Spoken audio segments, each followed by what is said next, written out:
حدیث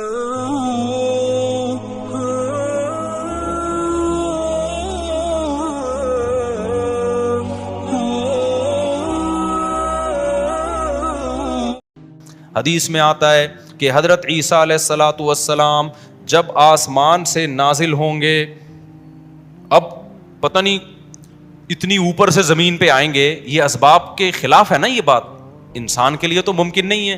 جب آپ زمین کے خول سے باہر جاتے ہیں آکسیجن ہی ختم ہو جاتی ہے، زندہ رہنا ممکن نہیں ہے، لیکن عیسیٰ علیہ السلام کو اللہ نے اپنی قدرت سے زندہ رکھا ہوا ہے۔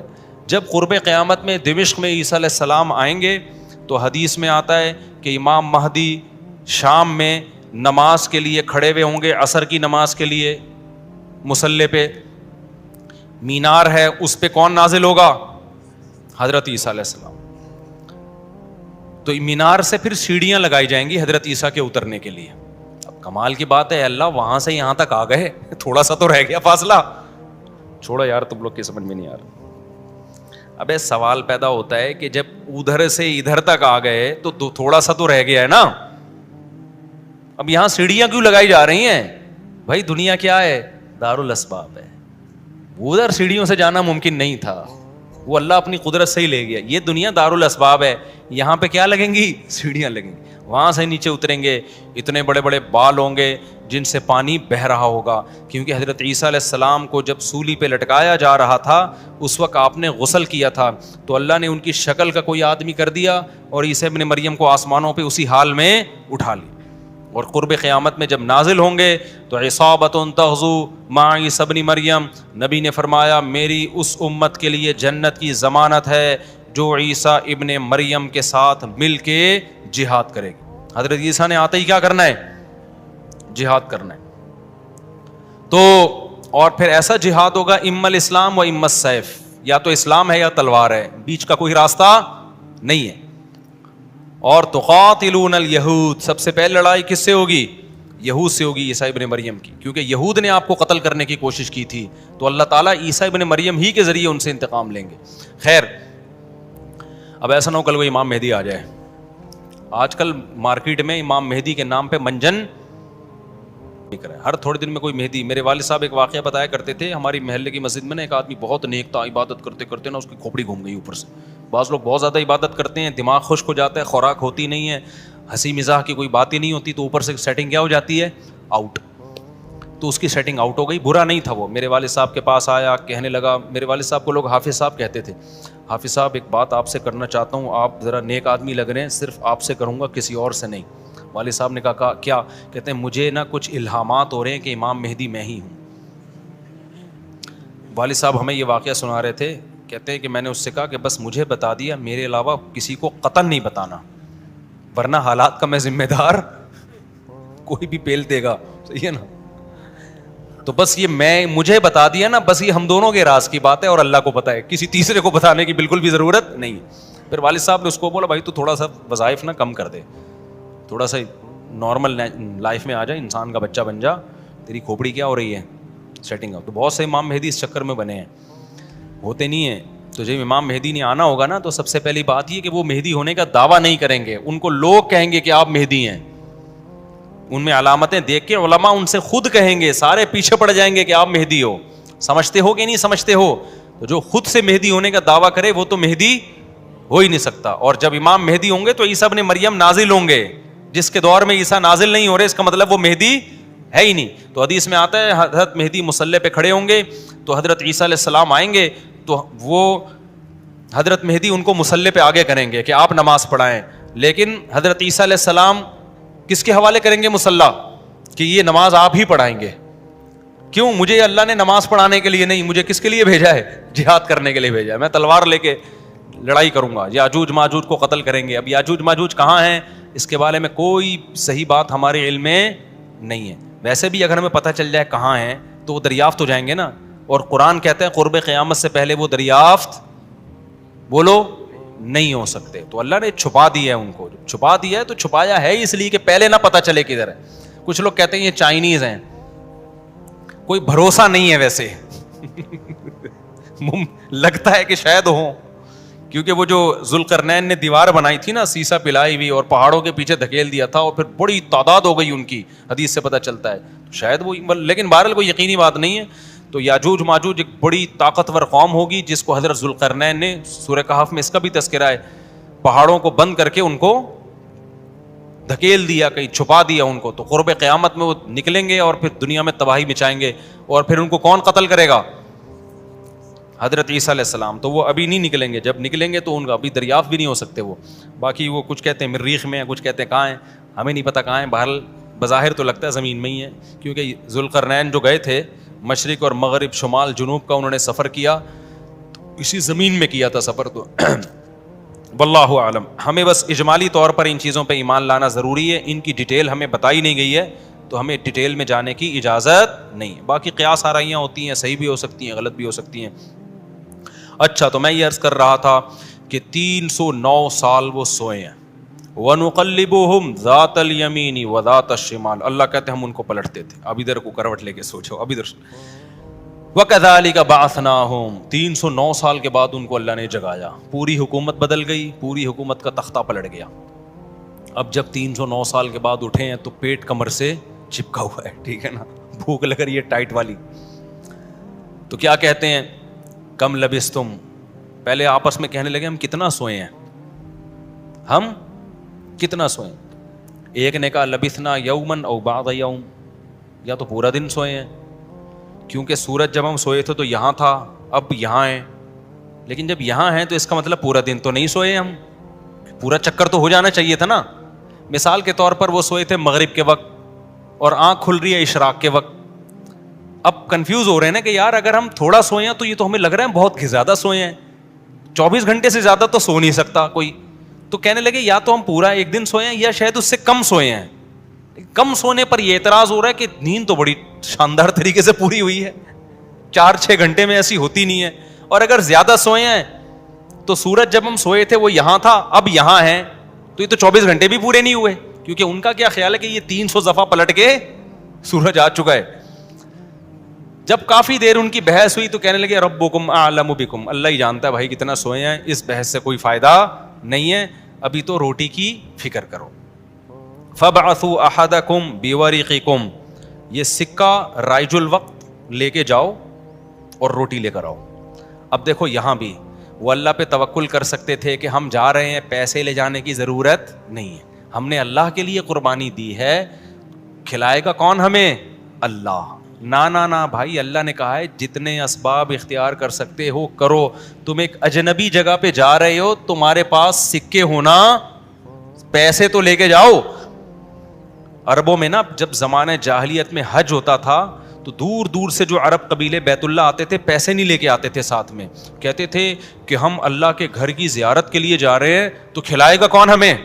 اللہ, ہم پیسے نہیں لے کے جائیں گے. یہ تو توکل کے خلاف ہے یار. اللہ کے مہمان, وہ مثال ایسے دیتے تھے جیسے آپ اپنی نانی کے جا رہے ہو اور اپنے کھانا ساتھ لے کے جا رہے ہو, تو نانی کو غصہ آئے گا نا, بیٹا میں نے تیری دعوت کی ہے تو کھلاؤں گی کون؟ میں کھلاؤں گی تجھے, تو اپنے ساتھ کھانا کیوں لے کر آیا ہے؟ تو کہتے تھے جب ہم کسی کے مہمان ہوتے ہیں تو کھانا ساتھ نہیں لے کے جاتے, میزبان کا کام ہے, تو ہم اللہ کے گھر پہ جا رہے ہیں, ہم پیسے لے کے نہیں جائیں گے, اللہ پہ توکل کریں گے. جب پیسے ختم ہوتے نا تو بھیک مانگ رہے تو بھائی کو اللہ کے نام پہ کوئی کھانا دے دے یار, کوئی تو روٹی دے دے. جب پیسے ختم ہوتے تو کیا کرتے یار, کہیں سے جگاڑ, پھر چوریاں چکاریاں شروع کر دیتے. تو قرآن میں اللہ نے آیت نے نازل کی وَتَزَوَّدُوا, جب حج کے لیے جاؤ تو زاد راہ لے کے جاؤ, پیسے لے کے جاؤ. کیوں؟ فَإِنَّ خَيْرَ الزَّادِ التَّقْوَىٰ, سب سے بہترین زاد راہ تقوی ہے. وہ توکل جو تمہیں بھکاری بنا دے, گناہگار, کیونکہ بھکاری پن یہ تقوی کے خلاف ہے. تو پہلے تقوی کی فکر کرو کہ لوگوں کے سامنے ہاتھ نہ پھیلانے پڑے. تو ان کو بتا دیا اللہ نے صحابہ کو کہ توکل کا یہ مطلب نہیں ہے کہ دنیا میں اسباب اختیار نہ کرو, حج پہ جا رہے ہو تو پیسے لے کے جاؤ سارا. تبھی فقہا کہتے ہیں, فقہا نے دین کو خوب سمجھائے کہ حج صرف اس پہ فرض نہیں ہو جاتا کہ آنے جانے کا انتظام ہو جائے, نا, حج اس پہ فرض ہوگا آنے جانے کا انتظام بھی, راستے میں کھانے کا انتظام بھی, اور جتنے دن آپ گھر کی مارکیٹ سے شارٹ رہو گے بیوی بچوں کے کھانے کا بھی انتظام.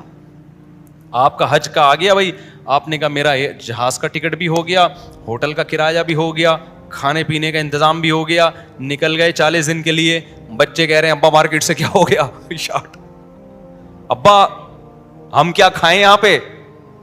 تو ابا کہہ رہا ہے بیٹا میرے لیے چونکہ آنے جانے کا پراپر انتظام ہو گیا تھا تو مجھ پہ حج فرض ہو گیا ہے, کیونکہ اللہ نے کہا ہے جس میں استطاعت ہے حج فرض ہے, تو مجھ میں استطاعت تھی حج فرض ہے. تو بچے کہیں گے ہمارا کیا قصور ہے. اس لیے علماء نے بیان کیا کہ استطاعت میں یہ بھی داخل ہے کہ آپ کا بھی اور جن کی آپ کفالت کر رہے ہو, جو آپ کی شرعن ذمہ داری ہے, ان کا بھی انتظام ہو. سمجھتے ہو کہ نہیں سمجھتے ہو. تو انہوں نے اپنے ساتھ سکے لے کے گئے ہوئے تھے, وہ سکہ رائج الوقت. جب نکاح ہوتا ہے نا تو سکہ رائج الوقت, میں نے سکہ رائج الوقت میں آپ کا نکاح فلاں, میں یہ لفظ نکال دیا ہے, میں اتنے پیسوں میں کرایا ہم نے, کیونکہ رائج الوقت ہی سکے چلیں گے نا, یہاں نکاح میں ڈالر تھوڑی دیں گے. کبھی خربوزہ خریدتے ہوئے کہا کہ سکہ رائج الوقت کے مطابق یہ خربوزہ کتنے روپے کلو ہے. جیسے وہاں سیدھا سیدھا بولتے ہو بھائی خربوزہ کتنے روپے کلو ہے, تو مہر میں بھی وہی ہے. جب پاکستان میں شادی ہو رہی ہے تو پاکستانی روپے میں ہی ہوگی, اس میں الگ سے سکہ رائج الوقت بتانے کی ضرورت نہیں ہے. لوگ کہہ رہے تو سکہ رائج الوقت کے مطابق, تو وہاں سے میری زبان پہ یہ آیا ہے. تو انہوں نے کہا بھائی یہ سکہ رائج الوقت ہے, اس کو لے کے جاؤ اور کھانے پینے کا انتظام کرو.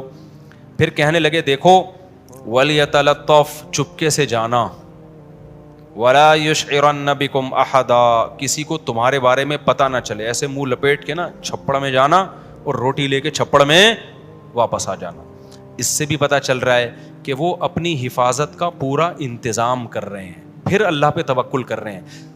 کتا بھی ساتھ لے کے جا رہے ہیں تاکہ اجنبی لوگوں سے ہماری حفاظت ہو, یہ بھی پورا انتظام. اور اس کے بعد بھی ایک بندے کو بھیج رہے ہیں بھائی لپٹ کے جانا, پتہ نہ چلے, پکڑے نہ جائیں ہم. اور آگے انہوں نے کیا کہا,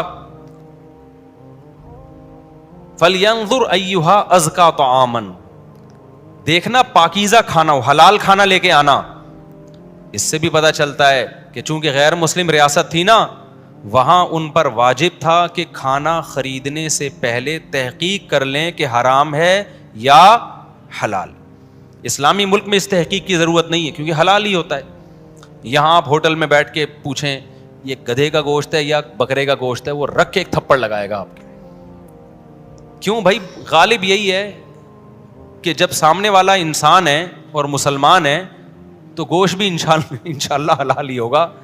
سامنے والا گدھا نہیں ہے تو گوشت بھی گدھے کا. یہاں بھی گدھے کے گوشت بکے ہیں مگر ان کا ریشو کم ہے نا, عموماً تو حلال ہی ہوتا ہے.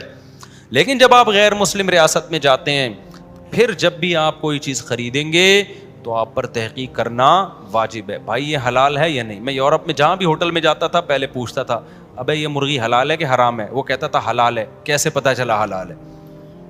ٹھپا تو سب نے لگایا ہوا ہوتا ہے حلال کا. کہاں سے خریدی آپ نے؟ وہ بتاتا تھا فلاں سے. میں نے کہا آپ کو پتا ہے کہ وہ ہاتھ سے ذبح کرتے ہیں؟ کہ جی ہمیں تو نہیں پتا. میں نے کہا پھر ہم بھی نہیں کھائیں گے بھائی.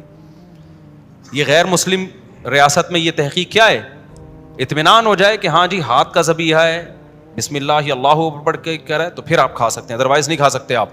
پھر آپ چلغوزے کھائیں, کچھ بھی کھائیں, گزارا کریں آپ. سمجھتے ہو؟ تو ان لوگوں نے بھی کیا, حالانکہ یہ کتنے شدید بھوکے تھے نا, ان کو تو چاہیے تھا بولتے یار تو جا اور جو ملے لے آ بس اٹھا کے, ٹھیک ہے نا, جو ملے. ابھی حلال حرام کے چکر میں پڑنے کی ضرورت نہیں ہے, بہت ہو گیا یار, بھوک دیکھ یار, ابھی تو ابھی پھر بھی جا کے حلال حرام کی تحقیق کرے گا. ابے جو ملے اٹھا کے لے آ, نا نا نا نا, حلال لے کے آنا, حرام سے اوائڈ کرنا.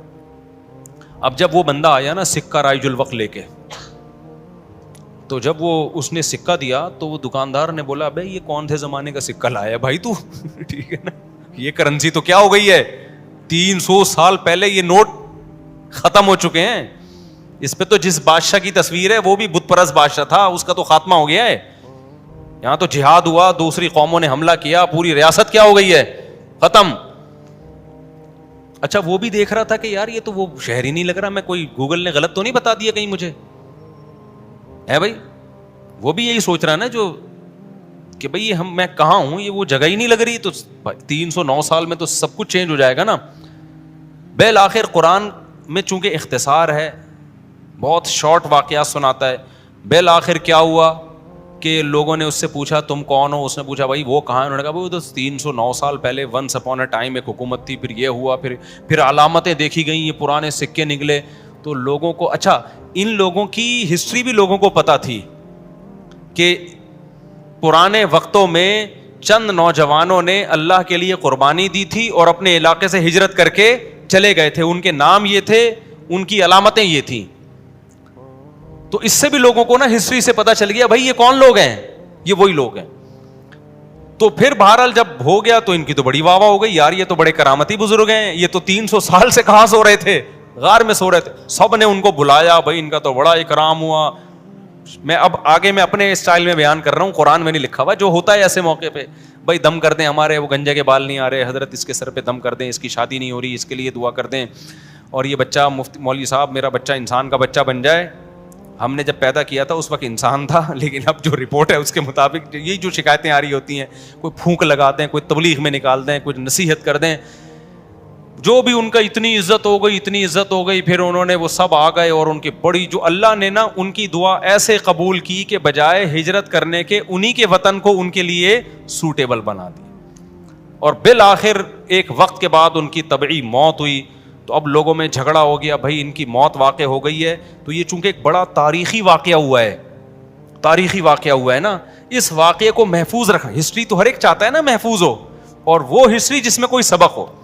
تو کسی نے کہا ہم قبہ بنائیں گے, کسی نے کہا ہم کیا بنائیں گے, لیکن جو غالب لوگ تھے, جن کو اللہ نے غلبہ دیا تھا, انہوں نے کہا لنتخذن علیہم مسجدا, ہم ان کے غار, کہا جاتا ہے کہ اسی غار میں ان کو دفن کیا گیا, جس غار میں انہوں نے زندگی گزاری نا, ہم ان کے غار کے قریب ایک مسجد بنائیں گے تاکہ اس مسجد میں نماز بھی ہو, عبادت بھی ہو, عقیدہ توحید بھی زندہ رہے. کیونکہ انہوں نے قربانی توحید کے لیے دی تھی, اور مسجد توحید کا سب سے بڑا ذریعہ ہے. مسجد بتاتی ہے کہ صرف اللہ کو پکارا جائے گا, تو انہوں نے پھر وہاں مسجد بنا دی. تو اب بعض لوگ اس سے کہتے ہیں, اس سے پتہ چلتا ہے مزاروں پہ مسجدیں بنانا جائز ہیں. نا نا نا نا, اس وقت ان کی قبر کے قریب مسجد بنائی گئی تھی توحید کو زندہ کرنے کے لیے. اب قبروں پہ مسجد بنانے سے توحید کا بیڑا غرق ہوتا ہے. اب شرک اور بت پرستی پھیلتی ہے اس سے, اس لیے علماء کہتے ہیں اب قبرستانوں میں مسجدیں نہیں بنائی جائیں گی.